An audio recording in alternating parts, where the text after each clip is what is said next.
Bismillah, wa salatu wa salamu ala rasulillah. Falënderimet i takojnë vetëm Allahut Azza wa Jall. Salavatet për pejgamberin alayhi salatu wa salam. Jemi në ligjatën e radhës tek cikli i ligjatave Fiqhu Hanefi. Jemi tek kapitulli i zakatit. Dhe në këtë ligjat do të flasim për zakatin në bereqetet toksore e pastaj edhe kategoritë, të cilat kategori e meritojnë zakatin dhe kemi obligim që t'u adhurojmë atyre zakatin.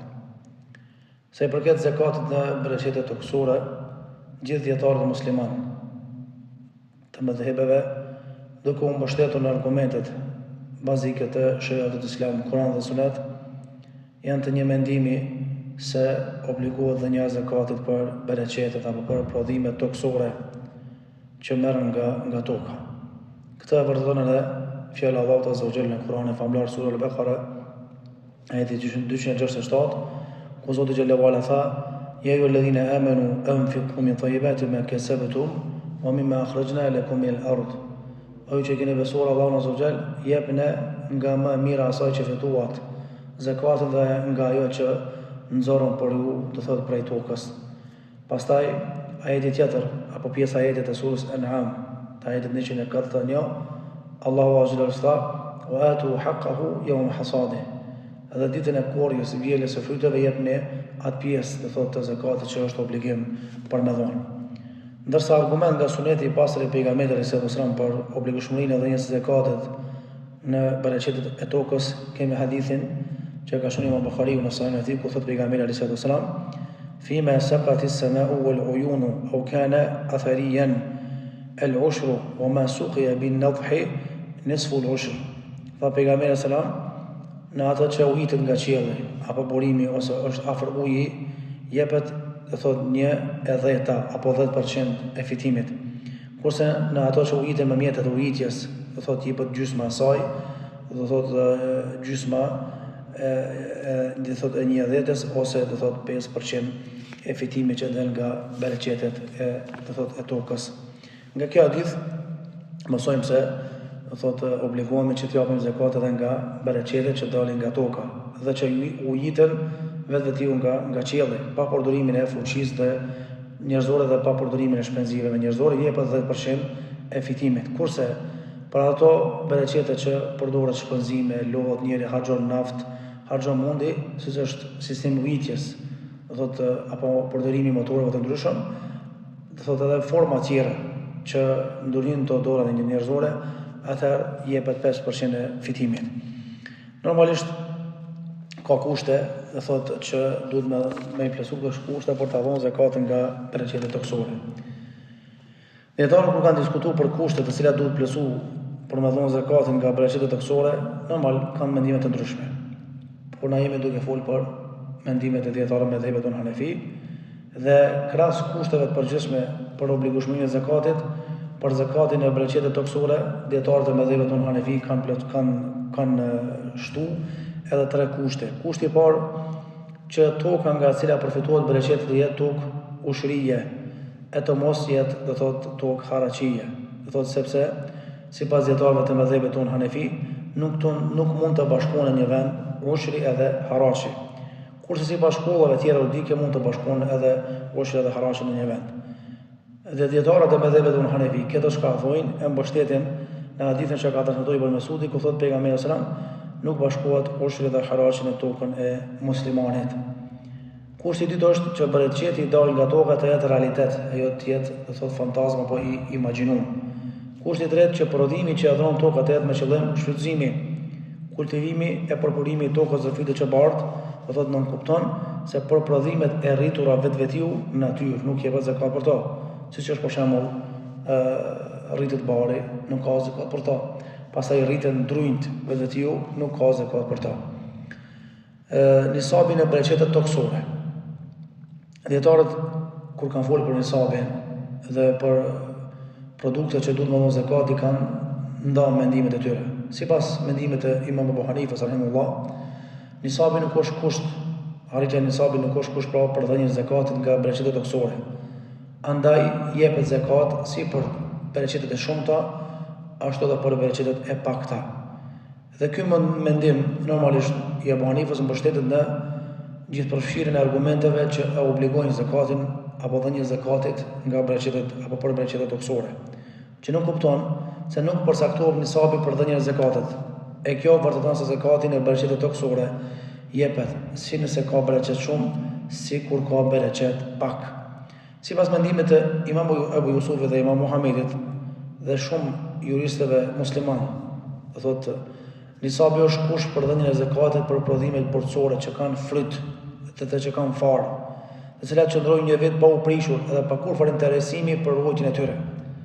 Në këtë grup, thotë prodhimeve bëjnë pjesë gruri, orizi, misri e tjerë. Sipas tyre nuk jepet zakat nëse nuk plotësohet nisabi i këtyre gjërave. Ky mendim i këtyre dy nxënësve të Imam Abu Hanifës rahimahullah mbështetet në hadithin e pejgamberit selam që ka thonë nuk ka zakat në më pak se 5 eusek. Dhe aktualisht nisabi për bimët dhe frutet është 1100 kg. Nëse nuk arrihet ky nisab, nuk ka zakat për to. Nëse arrihet, atëherë ka zakat për to. 10% jepet e kësaj nëse është ujit nga qielli, ndërsa 5% është nëse është ujit me dorën e njeriu. Pastaj zakati në pjelljen e mjaltit apo zakati i mjaltit. Sipas mendimit të dietarëve mëdhëve Hanefi, zakati për mjalt jepet 10%. Argument për obligueshmërinë e dhënies së zakatit në mjalt është hadithi që transmetohet nga Abu Sa'ra radhiyallahu anhu, i cili ka thonë: "O i dërguar Allahut, vërtet unë zotëroj bleta." Tha pejgamberi: "Jepe ushin e saj, pra jepe 10% zakatit nga mjalta që merr prej bletave." Këtë hadith, këtë transmetim e shënon Imam Ahmedi në Musnedin e tij. Kategoritë të cilave u shpërndahet zakati. Normalisht përcaktimi i kategorive të cilave u shpërndahet zakati është bërë nga Allahu Azza wa Jall dhe jep me kuptuar që ky ibadet është i veçantë dhe ka rol kyç dhe ka rëndësi dhe vlerë të madhe në fenë e Allahut Azza wa Jall. Këto kategori Allahu Azza wa Jall i përcaktoi në Kur'anin famlar, konkretisht ajeti 60 i surës Tauba, ku tha Allahu Azza wa Jall: "Innama as-sadaqatu lil-fuqara'i wal-masakin wal-'amilina 'alayha wal-mu'allafati qulubuhum fi ar-riqabi wal-gharimin wa fi sabilillahi wa ibn as-sabil fariidatan min Allah wallahu alimun hakim." Allahu bërë obligim që zakatin t'u takoj vetëm të varfërve, të ngraturve, punojësve, atyre që duhet të përfituat zemrave, do thotë që duhet me ja përfitu zemrat, pra që janë dopë në besim, dhe duhet dhënë zakatin edhe për lirimin nga robëria, të mbyturve apo të zhyturve në borxhe, atyre që luftojnë rrugën e Allahut Azza wa Jall dhe atij që kanë mbetur në rrugë. Allahu i di gjendjet e të gjithë robëve të tij dhe sipas urtësisë e tij punon se xhulla wala. Dhe nga ajeti thotë se nga ajeti mësojmë se për çet individ apo shtesa apo të kategori, thotë duhet me dhunën e zakatin. Dhe këtu bëjnë pjesë edhe thotë dhënia e sadakatul fitrit, ani pse sadakatul fitri e ka sosh për fukaran. Normalisht dietarët thotë pastaj kanë folur për to 8 kategori. Kategoria e parë është el masakin, do thotë el fuqara edhe el masakin, të varfrit dhe të ngratët. Dhe në bazë të ajetit kuranor, el faqir është i varfri dhe el miskin është i ngrati. Janë dy kategoritë e para të cilave u takon zakati, si njërit ashtu edhe tjetrit. Pra i varfër është nevojtari, ndërsa i ngrat është ai që s'ka fare me mbulu shpenzimet në familje. Dhe dietarët kur e kanë bërë për kufizimin e kuptimit të këtyre dy termeve, normalisht kanë dhënë mendimet e tyre. Disa kanë thënë se el faqir edhe el miskin janë të ngjashme, sikurse shprehja islam dhe iman. Nëse bashkohen, atëherë kanë kuptim të ndryshëm. Nëse vinë të ndara, atëherë kanë kuptimin e njëjtë. Dietarët e mëdhëve tonë Hanefi dhe dietarët e mëdhëve Maliki kanë thonë se miskin i ngrat është ai njeri i cili është në gjendje të mirëshme, ndërsa faqir i varfër do thotë është ai i cili do thotë zotron diçka nga pasuria, por nuk i mjafton ajo çka e zotron.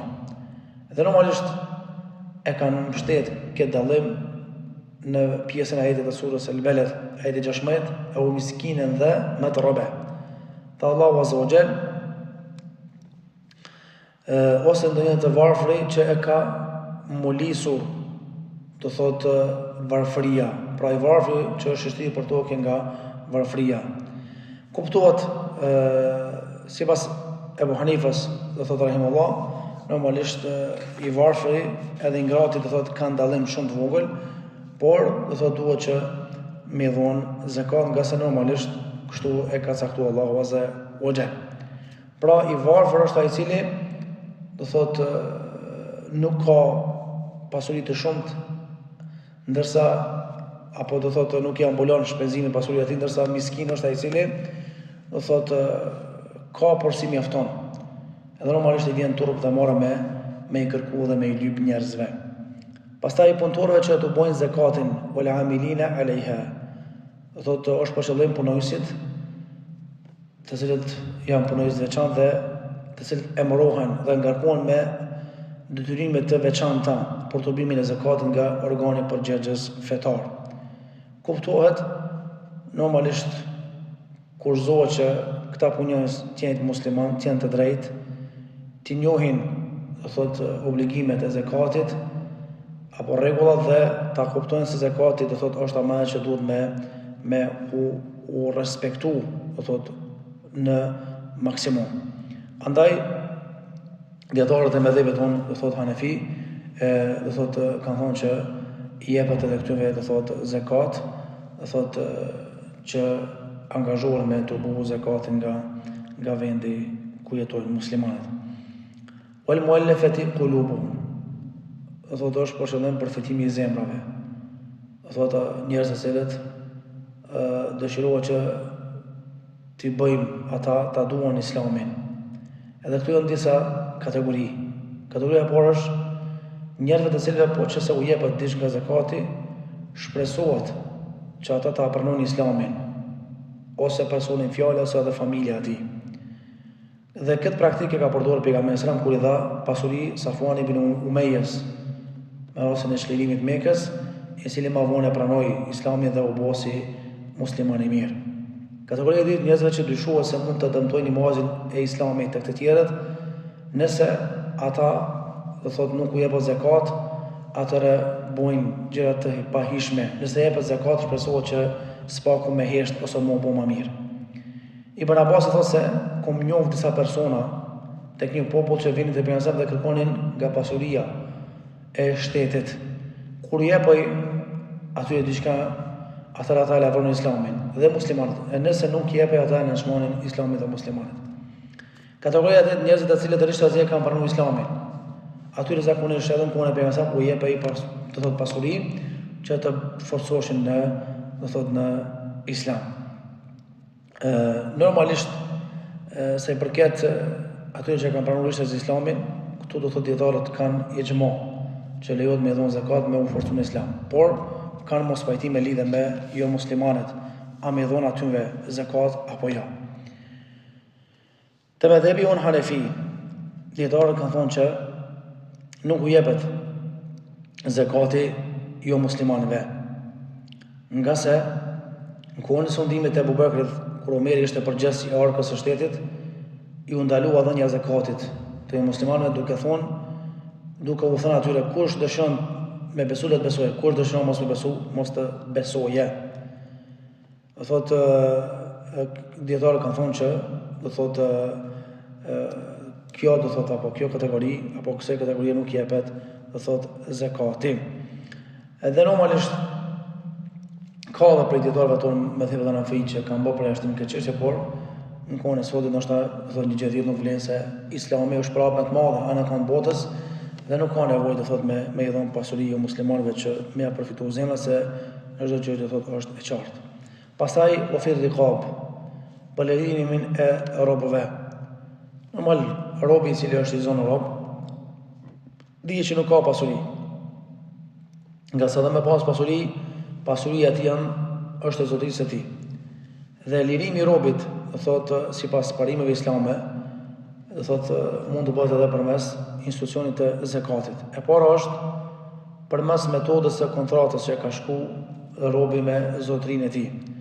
Thotë dhe kjo mund të bëhet që mi avon për shembull zakatin, edhe mi thonë që ose me u liru nga robria, ose dhe thotë mos me zgat robria shumë.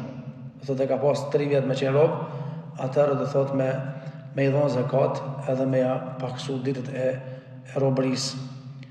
Ose nëse për shembull kërkon shumë më shumë, atëherë jepet më shumë që mund ndihmu, do thotë nga fondi i zakatit që mu liru personin fjalë nga robria. Lloji i dytë është përmes metodës që të blihet robi nga robria dhe t'i dhërohet liria e tij. Dhe normalisht kjo pasuri realisht nuk i jepet atij që është rob, po i jepet zotërisë së tij, i cili përfiton, do thotë pastaj robi nga ky zakat. Kurzohet që robi i liruar me pasurinë e zakatit normalisht të jetë musliman. Kategoria e 6 wal gharimin, borxhlit, do thotë të cilët janë bllokuar në borxhe, saqë nëse i paguajnë borxhet, do thotë jesin pa pare. Normalisht dietarët kanë thonë që këtyre njerëzve do thotë lejohet që me i adhon, do thotë zakatin edhe me ja lecu këtë çështje. O fi sabilillah, do thotë dhe rrugën e Allahut azza xal është për qëllim luftarët të cilët luftojnë për me i rujt vlerat fetare islame dhe me i ngrit vlerat fetare. Këto do thotë mundet me u përdor, do thotë edhe si me shpërnda bursa për arsimim, pastaj mundet me për shembull me ndihmu medreses, nxënësve të medreses, pastaj mundet me hi këtu edhe do thotë qendrat spitalore shëndetësore ku ka musliman. Disa prej tyre thotë kanë thonë që lejohet me dhënë në xhami, po më mirë është xhamia me uma para të tjera se sa me zakat. Ibn Sabil është për shembull udhëtar. Dhe normalisht edhe këta mund të ndihmojnë përmes zakatit, do thotë siç është dikush është nis për haxh, edhe ka me të keq, apo dikush e ka nis shkollimin, ka pas pasuni, por do thotë ka mbet keq. Andaj i ndihmohet këtyre personave që t'u lecohet atyre, do thotë qëllimi për shka, do thotë ata, do thotë ju nis me realizu. Andaj u ndihmohet atyre që do thotë ta kalojnë këtë krizë, edhe të kthehen normal prej haxhit, do thotë shëndosh e mirë. Për këtë arsye, do thotë dietarët kanë thonë që këtyre personave do thotë i jepet zakat. Gjithashtu zakati në borxh, do thotë personat që kanë borxh, ja kanë dhënë dikujt borxhin, edhe personat me fjalë thotë obligohen, do thotë me i dhënë zakat. Për shembull, prej borxheve që kanë caktuar ulemaja me dhëbet tonë Hanefi është, për shembull është caktuar mehri i lartë në martesë. E tash të mëdhebi jonë ose mehri jipet për një herë ose jipet mehri me kalimin e kohës. Nëse mehri jipet në 2 këste, 3 këste, kësti i parë për shembull është dhënë 1.000 euro, ama mehri është 10.000. Ato 9.000 euro nëse e mrindis, do thotë haulin, kohën e para i mbushin një vjet pa u prek, edhe e arrin nisabin e zakatit, do thotë vlerën, atëherë për to do thotë e ka obligim muslimani me dhon borxh. Gjithashtu dietarët kanë thonë që për shembull njëri ka dhon borxh 500 euro apo ka dhon borxh 2.000 euro. Ja ka dhon dikujt dhe din që sigurt ai ja kthen borxhin. Atëherë dietarët do thotë kanë thonë që edhe në këtë rast duhet me dhon borxh. E disa dietarë kanë thonë që nëse borxhi është shumë i rënd, do thotë edhe është vështirë, do thotë se ky borxh mundet më kthy apo e din që s'ja kthen, atëherë këtu dietarët kanë thonë dy raste. Rasti i parë është kanë thonë që personi fjalë lirohet nga borxhi se e din që s'ja kthen apo s'ka mundësi m'ia kthy, do thotë 5 vjet 10 vjet. E disa prej ka thonë me largu përgjegjësinë, do thotë raport me Allahun azza më mirë edhe për atë borxh me dhon parë zakat, sidomos se borxhi nuk ka shumë i lartë. Gjithashtu ka zakat edhe në xheherorët dhe pasuritë të cilat janë të fshehura në tokë, do thotë dhe normalisht në këto pasuri kanë thënë ulemaja që jipet me të thotë zakat. Do thotë dhe disa prej ulemave do thotë kanë thonë që edhe për këtë do thotë ka zakat, e nëse nuk dihet do thotë se pronë e kujt është do thotë kjo, atëherë mirët zakati, do thotë 20% apo 1/5 e asaj, do thotë pavarësisht se a plotësohet apo nuk plotësohet nisabi i zakatit, do thotë pasuria, ndërsa pasuria tjetër normalisht do thotë i ngjelet aty ku është ajo tokë, kurse zakati jepet arkës shtetërore do thotë të muslimanëve, siç është apo siç quhet në Islam Beitul Mal. Normalisht është për këtë ka argument, apo është hadithi pejgamberit sallallahu alajhi wasallam fi rikazi al-khumus, që ka thënë pejgamberi fi rikazi al-khumus, për pasurinë e gjetur në brendësi tokës jepet 1/5 ta zakat. Hadithin e ka shëruar Buhariu, po ashtu ka thënë pejgamberi sallallahu alajhi wasallam kur është pyetur për pasurinë që është gjetë, ka thonë pasuria që është gjetur në rrugë kalimtare ose ndonjë vendbanim, një vit duhet të reklamohet dhe të lajmërohet. Nëse paraqitet pronari i saj i kthehet, nëse jo është e jotja. Dhe nëse ajo pasuri është gjetur në rrugë jo kalimtare ose është jashtë vendbanimit, për këtë pasuri jepet zakat 1/5 ta. Sipas mendimit të dietarëve me mëdhëve të Hanefi, do thotë pasuritë ndoksore ndahen tre lloje. Do thotë pasuritë të cilat janë të ngurta, të cilat përpunohen, shkrihen dhe përsëri ngurtësohen, siç është për shembull ari, argjenti, bakri, plumbi, për këtë lloj pasurish jepet zakat 20% apo 1/5 e vlerës së saj, pa marrë parasysh sa është sasia e saj. Plotësohet apo nuk plotësohet nisabi dhe nuk kurzohet këtë rast që pasuria në fjalë me e mbush një vit. Argument Allahu azza wa jalla në surën Al-Baqara ayat 267, ya ayyuhalladhina amanu anfiqu min tayyibati ma kasabtum wa mimma akhrajna lakum min al-ard. O që keni besuar Allahu azza wa jalla, jepni nga më e mira asaj që fituat dhe nga ajo që u dham nga toka, do thotë jepni do thotë zakatin. Pasuria e dytë është pasuria që nuk shkrihet, për shembull gipsi, do thotë qymyri, pastaj zinku, gëlqerja. Për këtë lloj pasurie nuk është do thotë nxjerr, nëse nuk është nxjerr për tregti, nuk jepet zakat fare. Nëse përdoret për veti. E nëse është nxjerr për tregti nga personi fjalë apo nga dikush, atëherë zakati i saj është 2.5%. Pastaj pasuria e cila është në gjendje të lëngtë dhe që nuk pranon ngurtësimin, për shembull gazi, nafta, plini, edhe për këtë pasuri nuk jepet zakat nëse nuk përdoret për qëllim për tregti. Nëse qitet treg dhe përdoret për tregti, atëherë zakati do thotë është 2.5%, do thotë vlera e asaj që do thotë fitohet nga ajo pasuri. Kush nuk ka drejt, do thotë me marr zakat, do ta kuptojmë inshallah në ligjëratën e fundit të ardhshme, e cila do të jetë ligjërata e fundit sa përket kapitullit të haxhit, për të kaluar pastaj në një kapitull tjetër. Zoti i mëshirshëm, alhamdulillah rabbil alamin.